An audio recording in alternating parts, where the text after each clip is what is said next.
नमस्कार, मैं चंदन Bhardwaj, P24 news में आपका स्वागत है। आज मैं आपके लिए प्यार, प्रेमी और प्रेमिका की एक ऐसी डरा देने वाली कहानी लेकर आया हूं जिसे सुनकर आपकी रूह कांप जाएगी। ये कहानी उत्तर प्रदेश के अमेठी स्थित संग्रामपुर गांव की है, जहां एक प्रेमी जोड़े का इश्क गांव की गलियों से शुरू हुआ और फिर छिपछिपाकर दोनों का मिलना, एक दूसरे के हाथों में हाथ डालकर घंटों प्यार भरी बातें और साथ जीने मरने की कस्में। उन दोनों ने वादा तो साथ चलने का किया था, लेकिन जब बाली उम्र का उनका प्यार अपनी मंजिल न पा सका तो प्रेमी जोड़े ने एक दूसरे को बुलाते हुए अलग अलग शादी कर अपनी राहें बदल ली। लेकिन शायद दोनों की किस्मत में दोबारा मिलना लिखा था। कुछ वक्त बाद ही प्रेमिका की शादी टूट जाती है और वो अपने मायके आकर रहने लगती है। यहाँ एक बार फिर से उसकी मुलाकात अपने पुराने प्रेमी से होती है और दोनों का 15 साल पुराना प्यार फिर से जवा हो उठता है। लेकिन फिर एक खतरनाक कांड हो गया। उत्तर प्रदेश में अमेठी के संग्रामपुर इलाके में प्रेमिका उर्मिला के घर के सामने ही प्रेमी ओम शंकर की दुकान थी। ऐसे में दोनों का मिलना जुलना शुरू हुआ और सालों पुराना प्यार फिर परवान चढ़ने लगा। उर्मिला अक्सर ओम शंकर की दुकान पर किसी न किसी बहाने से पहुंच जाती थी और दोनों के बीच घंटों बातचीत होती थी। लोगों से बचकर दोनों के बीच ये सिलसिला काफी वक्त तक चला। इसी बीच उर्मिला के भाई ने शिकायत दर्ज कराई कि उसकी बहन 26 जून को अचानक गायब हो गई।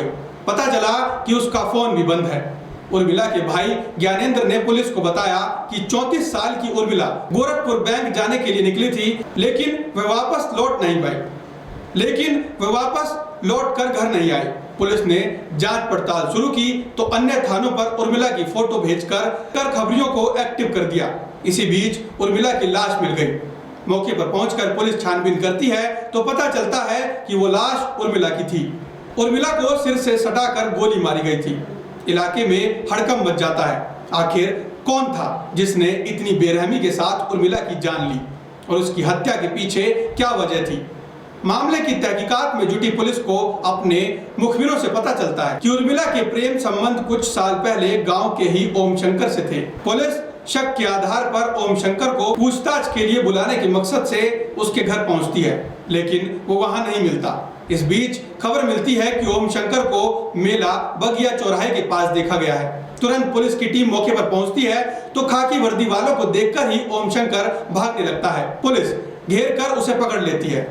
जब थाने लाकर उससे पूछताछ होती है तो एक रोंगटे खड़े कर देने वाली कहानी सामने आती है। उर्मिला का कातिल कोई और नहीं बल्कि उसका ये पूर्व प्रेमी ओम शंकर ही निकलता है।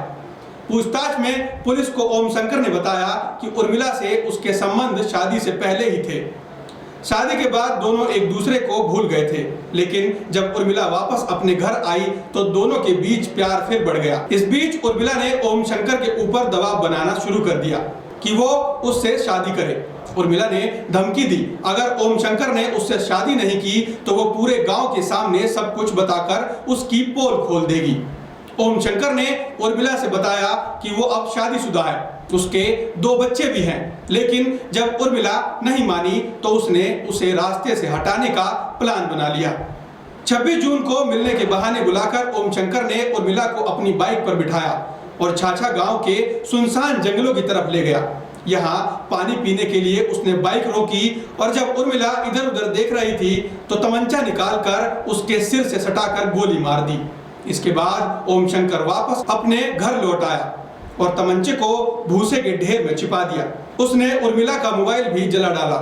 हालांकि उसकी साजिश का पर्दाफाश हो गया है और पुलिस ने उसे उर्मिला की हत्या के आरोप में गिरफ्तार कर जेल भेज दिया है। तो आज के लिए इतना ही। धन्यवाद।